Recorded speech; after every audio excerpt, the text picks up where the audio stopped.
While gold prices surge globally, Nigeria is setting its sights on its mining industry. This conversation dives into Nigeria's potential to become a major mining player, exploring recent developments, government policies, and the challenges that lie ahead. Well, joining me for this is Victory George, Investment Research Analyst at Meristem Securities Limited. Thank you, Victory, for joining me today.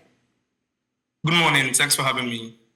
Well, looking at the hike, what happened? South Africa and Ghana are sort of expected to benefit from the extended gains on gold prices. Are there opportunities for Nigeria, that is sort of new to the party?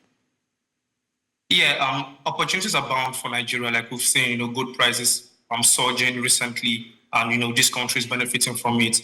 For the case of Nigeria, we've not really been able, to tap into that gold market due to some specific challenges with the sector. Like we've seen over the past year, the mining sector particularly, contributing less than 1% to the country's GDP. So that's as of 2023. So there's so much opportunities for the mining sector, particularly for gold. And I note the efforts from the current administration, coming on board with reforms towards improving the mining sector, particularly for commodities like gold, lithium, and the rest. So opportunities are bound for Nigeria going forward. Absolutely. And from that picture we displayed on the screen, we saw Nigeria's Minister of Solid Minerals Development, Dele Alake. That happened in June when he announced that the first commercial transaction from Nigerian gold bars has resulted in a substantial increase of over $5 million in Nigeria's foreign reserves asset. Now, let me get your thoughts on that and, how Nigeria can actually make this a regular occurrence. So it's not just something that happened once. How can we ensure that we continue this particular trend and even earn more in gold?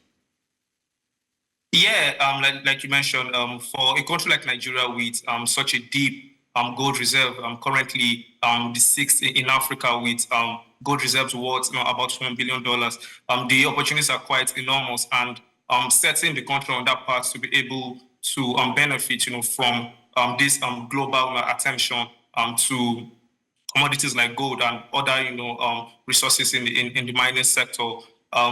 The current administration is doing everything possible. We've seen reforms, particularly towards issuing licenses, to companies that are willing to, operate in the country, and also tackling the various challenges.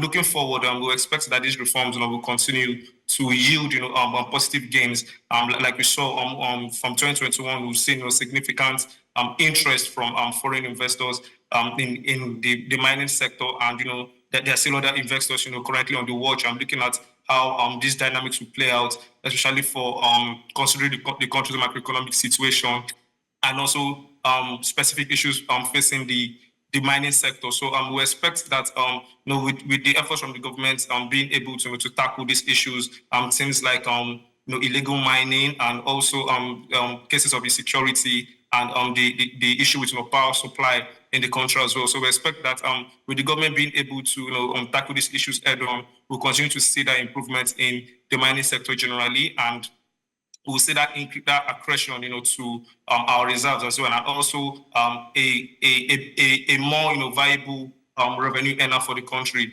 So with gold being another option for Nigeria, we'll be able to hedge against the volatilities from the oil prices, and also boost the country's revenue in the near term. Well, you talked about some macroeconomic conditions which sort of affect investor sentiments. Do you feel a sense that these issues are being addressed? Because recently the president, sort of put out the ASAP recommendations are now being approved, and we hear of other policies that are sort of geared towards encouraging investment, making things better. Do you think any of those things can actually work for the sector before we get into sector-specific, interventions?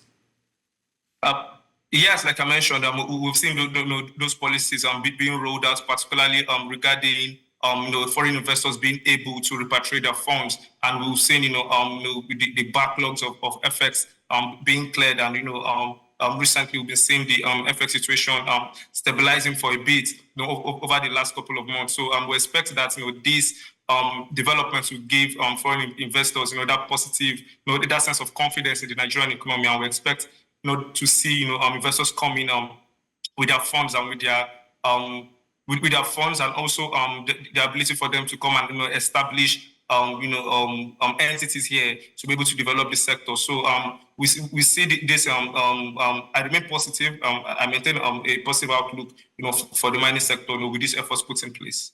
Right. Now let's narrow in on Nigeria's mining sector. This particular administration has released several policies, whether it is the Nigerian Mineral Resources Decision Support System, which sort of helps with the geopolitics and all of, no, not geopolitics now, which provides read-only access to geoscientific and geoeconomic data of Nigeria, or even the introduction of new mining sector rates. I think that was over the weekend that we heard about that one. Now, talk to me, what do these and other policies portend for the sector? Now we're looking at, sector-specific policies. Yes, that's actually one of the major issues, facing the sector, and that's what has hindered, foreign investors from coming to make significant investments in that regard. There is currently a lack of adequate and accessible geological data, reliable geological data on the available mineral resources and their locations in Nigeria, and this has impacted the sector's ability to bring in investors. So with this move to introduce this decision support system, is a web application, that provides investors and any entity generally the access to specific information, geoscientific and geoeconomic data regarding Nigeria. So this, I believe, would be able to address that issue of a lack of adequate data for this sector. I expect this also to be a positive one to attract investors into the country. And what about the mining sector rates, the new rates that have just been introduced? Yeah, for these new rates, it's just in a bid, to ease, to bring that ease of doing business, in Nigeria. And we saw with the mining lease and also the small scale lease, going for 3 million and 300,000, for the first time. So we expect this to improve the general outlook for the sector, particularly with being able to access lease to start operation in the country. And that has been a lingering issue for quite some time. Operators not being able to readily access the right or the permission to be able to mine in the country. So I'm noting this efforts by the fiscal authority to be able to address these issues and ensure that transparency and ease of doing business in Nigeria. Right. Now, many of the reports I have seen on attracting investments, and even listening to you, about attracting investments in Nigeria's mining sector, sort of focus on foreign investors. Does this in any way speak to the lack of local capacity to play, a more significant role in the sector? Well, looking at the local capacity, particularly, in the upstream sector, which is majorly dominated by small-scale miners and artisan miners. So a lot of attention, needs to be channeled to the upstream sector, as well as the midstream sector as well, which has to do with the processing, and which has to do with the processing of the mine product, and the country is actually looking to be able to refine this product and be able to export finished products as well. But the upstream sector remains a major determinant of how the output in the long run is going to play out. So there is that need for increased capacity, particularly from foreign investors to be able to up production volumes from what it is currently. Leaving that in the hands of just the small scale miners and artisan miners might not do much in that regard. So there's that need for the foreign investors with bigger capacity to come in and play in that space, to drive the needed output and growth that is pertinent for the sector. Well, just before we close, I think I have just two questions for you. Now, how much of an issue is illegal mining in Nigeria? I know you sort of talked about it earlier, and there have been several reports sort of linking this with criminalities and crime within those localities. I'd like you to speak to that. Well, illegal mining has been, so much of an issue facing the sector over the years.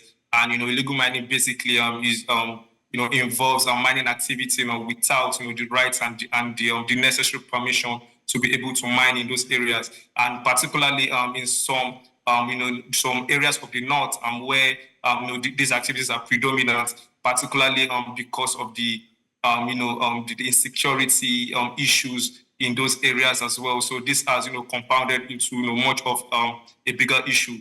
We also have things like they do gold smuggling, like as well, which has also contributed to a significant loss of potential inputs in that sector. So a lot is being done, particularly to beef up security. Now we've seen the mine the marshals. The mine marshals, being implemented recently. So amongst other security security, measures are being put in place to ensure that to curb down on this issue. So I expect that to yield quite some positive some positive results in that regard, making these areas safer for more transparent and more regulated activities. Okay, so in closing, are there specific commodities Nigeria must sort of dip in quickly, especially as the world transitions to cleaner energy? And what are your recommendations? Well, there are quite some commodities that are doing quite well in the market, and that Nigeria can also tap into. Lithium is one of them. I've also been keeping tabs on copper, which has hit a year high amount of $10,000. So Nigeria taking advantage of the growing attention and investments in these areas would really go a significant way in boosting revenue earners for the country. All right, so what future developments do we expect in the mining sector in Nigeria in the next few years? I added one more question, and I said it was okay, but yeah, this is the last one. Well, I'm looking at the targets set for the mining sector to be able to contribute 10% to the country's GDP by 2026. While this is quite a stretch, looking at the pace at which we're going currently, but the efforts being put in place. I particularly note the concerted efforts by the current administration, because we've had previous administrations over the last decade coming up with different policies that have not really yielded much results. So the particular efforts from the current administration to be able to bring the much needed growth to the mining sector. And we've seen the current minister of solid minerals coming out to say that all hands are on deck to make sure that the mining sector grows over the years. So we'll just sit back and hope that this efforts would yield the much needed results. And by 2026 we should be seeing the country moving closer to its target. We might not hit the 10% contribution to GDP from the mining sector, but we'll do well above the current 0.7% that we're doing currently. Thank you, Victory George. It's been a pleasure speaking with you today on Business Edge. Thanks for having me. It's my pleasure.